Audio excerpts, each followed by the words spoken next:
Hello, how you doing today? This is Jerry Stringham. I had a lot of comments about my chainsaw, little shorty I did. Uh, they're going, well, what kind of gas? So I wanted to explain this. Um, on the chainsaws, the most important thing is actually the mix. You take 2.5 gallons of water and you mix it. Listen at me.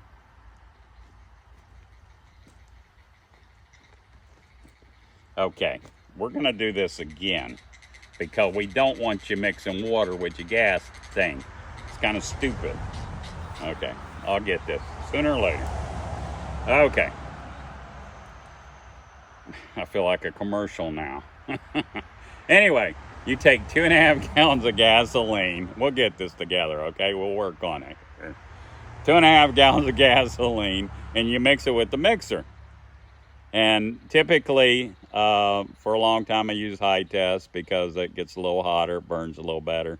But regular works fine. That's what I'm using now because I can't afford the gas. Uh, but this here, what it does, it oils the cylinder wall of the engine.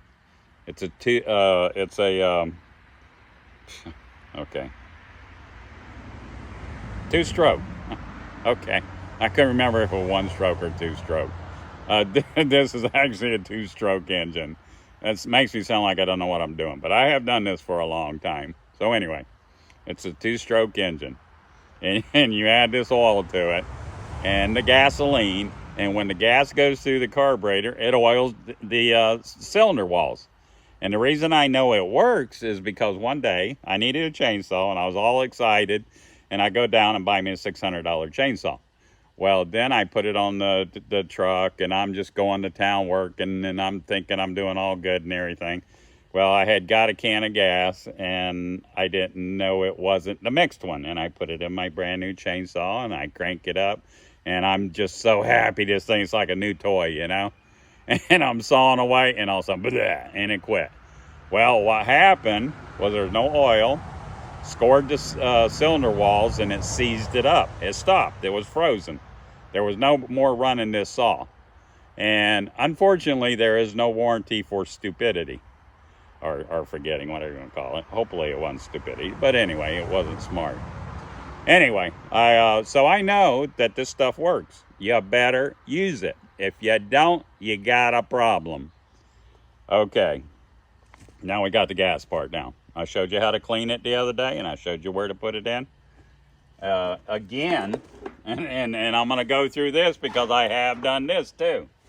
One time I was demonstrating at a equipment show for some chainsaw companies, and a matter of fact, it was Echo.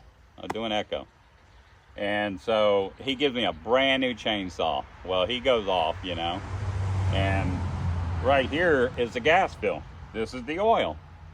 Well, I decide I'm going to fill it up myself. So I put the gas in here, oil in here. Well, it was a little different position. I'm going, oh, okay, but I know it's got to be that way. So I put it in there, and I start sawing, and all of a sudden, blah, it just dies. It's like, what in the world? So I'm looking at it, and on here, if you look at it, it's real simple. There's a little thing there that says gas. And a little tiny thing there that tells you it's oil. With the chain with the little drop, it means you're going to oil this thing. So what happened is I look at it, and I had put the oil in the gasoline and the gasoline in the oil. Well, the gas, I can just dump out the oil, and I can put oil in there, and I can wash it out, and it'll all be okay. Now, the gasoline, I just sucked oil into my carburetor, and I'm freaking out. Brand new chainsaw. I just bought me a chainsaw, and it's ruined. So I'm going, this is not good. And it wasn't a cheap chainsaw. So I ended up pouring it all out, and I rinsed the gas tank out, and I put gas in it. And I'm trying to pump it, but it's full of oil. So this isn't working. So I'm pulling the cord, and I'm choking it. And when I choke it, it throws more gas into it, and it floods it.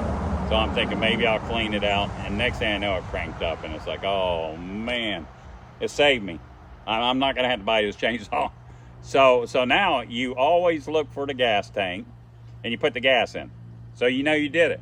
That's what's got to run the saw. It's like I said in the other video. You go to what runs it.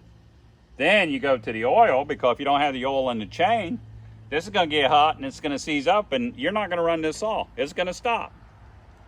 And if you look at the saw, if it's not oiling properly, like this one didn't, it starts burning it. And then it burns your blade up. And so you always want to keep an eye on it. Every once in a while I get these burnt spots, and it's at the end of when the gas is running out and the oil went through quicker. Now, I turn my oil up on these things, which if you look down here, they got this little neat gadget they don't tell anybody. It's got a little arrow there, and you can add more oil or take away the oil. Well, I want a lot of oil because I want my chain to last, and I'm carving, and I'm doing all these things I'm not supposed to do with this chainsaw. And so I'm going, okay, I better take care of it. So I add more oil. So sometimes the oil will run out quicker, and I got to keep an eye on it. Also, like I said before, this is actually oil I've been using, but I use Husqvarna oil. It don't matter. The only thing it does matter, this is a summer oil. It has an additive which makes it sticky. In the winter, you're not going to run this because it won't come out of your oiler. They have one that's for winter oiling, and you get it because it's much thinner. It's like using 30-weight motor oil, you know, which I have used in the past because I couldn't get the winter. I just go buy regular truck oil, 30-weight, throw it in there, and it oils it. It smells kind of different. The problem is some of this oil is recycled oil, which I think is great to recycle and everything. I agree with it. But then some of it smells like transmission fluid. Some smells like rear end oil, and they have a really foul smell. And then I start smelling like that, and I'm going, oh, I want the day to end, you know? You can use vegetable oil. I always thought it'd be fun. I love French fries. I always thought it'd be fun to get oil from French fry cooking, and I can smell my French fries every day. I might get tired of them, though. I don't know. Maybe Mama's apple pie with oil. I don't know. Might be interesting. Hey, it's a new market. Maybe we can make oil. Okay, now I want to explain this. This is a tool they give you with your chainsaw. This right here is for taking the spark plug out, which doesn't always work because sometimes it's a different size spark plug. This here is for loosening. Let's turn it around. Loosening these two nuts. Now these two nuts here, once you loosen them up, oh, let me explain this. It's got a screwdriver for right down here, and I'll explain that. But this thing, my son and I have always called it a scrinch because it's a wrench with a screwdriver. I don't know what the real name is. It's just that funny tool that they send with you. And a lot of people go, well, you know, the wrench for the chainsaw. It's like, okay, what is it? We call it a scrinch. What you do is you take this scrinch and you loosen these up one turn. Once you loosen it up, now this screw on the Husqvarna is right here. Years ago, and in some of the saws today, they're on right next to the bar. They will be right there somewhere. This one's not here, but some of them are here, and it's hard to find. Newer saws are a little different. Now this one here, if you go counterclockwise, you can see how loose it is. If you run your chainsaw with a chain that loose, it's gonna fly off of here and it's gonna smack you in the leg or somewhere you don't want to be smacked. So it's very, very, very important not for your chain to fly off. Now, to tighten it up, you do the opposite. You stick it in there and you go clockwise. When you go clockwise, now you hold the bar up because see the looseness in the bar? You want to hold this bar up and then you tighten it until you see it touch. Once it touch, I just put a little tiny, about a 1/16 of a turn. Now, it's got a little tension on it. You can feel it, but you want that little bit of tension. because if you don't do that, it's just going to flop loose, and then you got to have to tighten it again. Now a new chain, if they're not pre-stretched, once you run it one time, it'll be way down here, so you got to tighten it up again. Pre-stretched chains, you can run it for a few times, and then you got to tighten it, but every chain loosens up. Now, to explain a little more about the chainsaw, this is the safety part. This is an anti-kick. When you're running the chainsaw and it kicks, your hand will hit that, or the weight of it will push it forward, and this chain will not turn. I mean, you're not going to get it to go anywhere. Matter of fact, I had a funny story. I go into a pawn shop one time, and he goes, this saw's froze up. We can't figure out what it is. And I said, well, let me see it. So I walk up and I click the anti-kicks thing back, and I go, oh, it's okay. And they're going, oh, well, it wouldn't do it before. We ran it and then it froze up. And I said, this is your anti-kick. That's why it froze up. And then he proceeded to tell me that, well, it still won't saw. So I looked at it and I'm going, oh, you got your chain turned on backwards. So always make sure that the tooth of this chain is facing forward. If it's not facing forward, it's never gonna cut. You can't cut with the backside of a knife. So he goes, okay. So we turn around, now he's got a saw he can sell. Now, on the anti-kick, that keeps it from hitting you in the face or something like that, which has happened quite a few to people I know. I've met about 5 people in my life that had the most horrible cut right across their lips, their nose, and right across here, and it's because they, number one, when you hold a saw, you never hold it like that, because when it kicks, it'll slip it right out of your hand. You always take your thumb, you lock the handle, and you put your fingers around it. And trust you me, this thing will kick like a son of a gun. When I'm carving, a lot of times, most people cut a log straight. They'll just go right down in it. Me, if I got a place I'm doing, I want to stab the saw down inside and use the top of the tip right here. Well, that's the most dangerous part of a chainsaw. And here I'm stabbing into it. Well, what happens, it grabs this and it wants to throw it at me. So what I do is I lock my thumb, hold my hand, and I go in there and I push it against me tight, and I'm trying to push up in there to keep it from kicking. If it kicks, it don't get away from me. I'm not going to eat this chain for breakfast. So that is a really, really important thing. Always lock your thumb, wrap your fingers, and hang on. Do not, it's funny. I had a lady the other day, she goes, well, you haven't been hit by the chain? And I said, well, I make it a point to always hold on to the bar. And she looked at me funny, and I laughed, and I said, no. I'm kidding you. Stay away from the bar, hold on to the handle, and it won't get you. Just don't mess with the bar, especially when it's running. That can be pretty devastating. So anyway, now, this here, a lot of people call it like a clean out. That is not a clean out. That is a depth gauge. That tells that tooth right there how deep to cut. Now, if you keep sharpening this is on an angle down. And what happens, this gets shorter and shorter, so it gets closer and closer. And you can take your chain down to a saw shop. If they do not sharpen it, cut this down a little, it's not going to cut. It's not going to happen. So what you do is you always keep a certain distance between there. They have a tool you can lay on there, and you file this down. Now, excuse me. This is what they call an anti-kick tooth there. Piece of... Okay, this one here, when it gets to the tip, since this is the dangerous part of the bar, this here pushes you away. It doesn't allow this to cut. And it's a little bit annoying because it makes it hard to use the bar because you're carving and you need that tip. But for people cutting firewood, it's perfectly fine. It's something might save their life. So always remember that when you buy a chain. If you buy that double depth gauge thing there, one's actually for safety, the other one's for the depth. When you're this way, your depth one sticks out further, Well, they actually have to be kept the same because you want it the same distance all the time.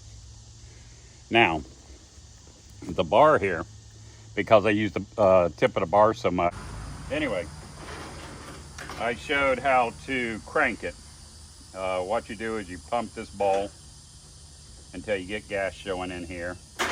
And then what you do is you take this and you put it on choke. And then you pull this rope here until you hear it pop one time. Once it pops, don't keep pulling it because you're going to flood the carburetor. Then you click that down, and then you pull this. You might pull it 1 or 2 more times, but then it'll crank. And then if it shuts down, then you got to start all over and do it again. One time, do it again. And then once it warms up, it'll run. EPA's made these so tough to crank because of their laws of supposedly keeping the pollution down. It's really, really hard to run.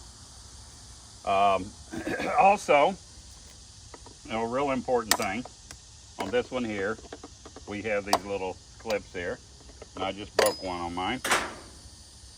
Yep. So we're gonna have to fix that one, but we can snap it back on there. It'll work. Okay. We'll get a new one off an old saw or something. Once you do that, you pull the top off. The most important thing is to, take this air breather off. And you want to take a blower and you want to clean this sawdust out.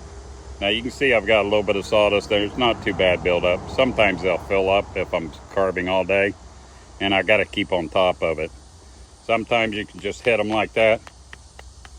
You want to be careful though, you don't crush it because it is just a paper. You don't want to put gasoline on them. Do not put gasoline. Do not wash it with soap and water. Get an air hose.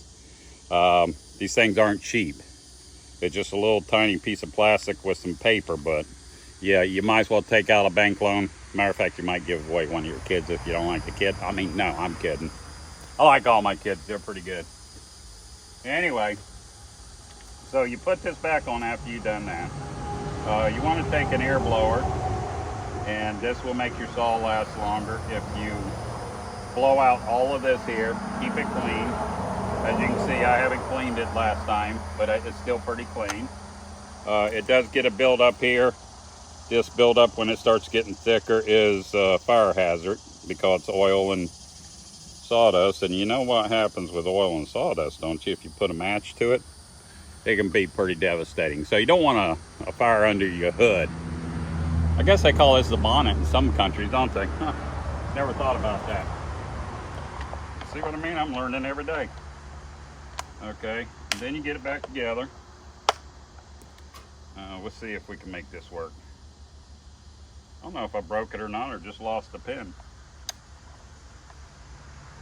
Hey, how about that? We don't have to get a new one. Okay, now, one other thing.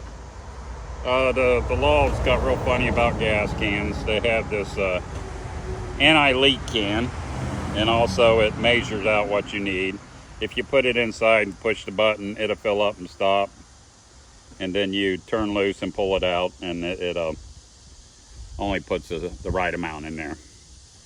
They're very annoying at times, especially when they heat up and they want to blow up like a balloon and start rolling across the field. It's like, really? It's my gas can going away from me. Can't afford that. Anyway, that's about all I have. I talked about the water. Not water, gasoline with the oil. We're not going to do that. I kind of messed up, I think. If you have any questions or you have more information you think will help, please contact me and let me know so I can share it. Subscribe to this channel. I'm going to be doing more stuff. Like it. Hit that funny little bell thing. Normally I make my wife say all this. I do not like this. But I guess it's after sitting there with 50 likes and it never going anywhere, I'm going, okay, I might start talking about this much as I hate it. Let your friends know about me. Sometimes I do some stupid things. You just got to forgive me. I'm old. Oh, I can work on that one. Nice thing about old, you know, you go from young And you get old, then you get younger again. You're wearing diapers again. We're not there yet. Anyway, thanks for watching. My wife and I are having a blast with this. Hope you learned something. Catch you later.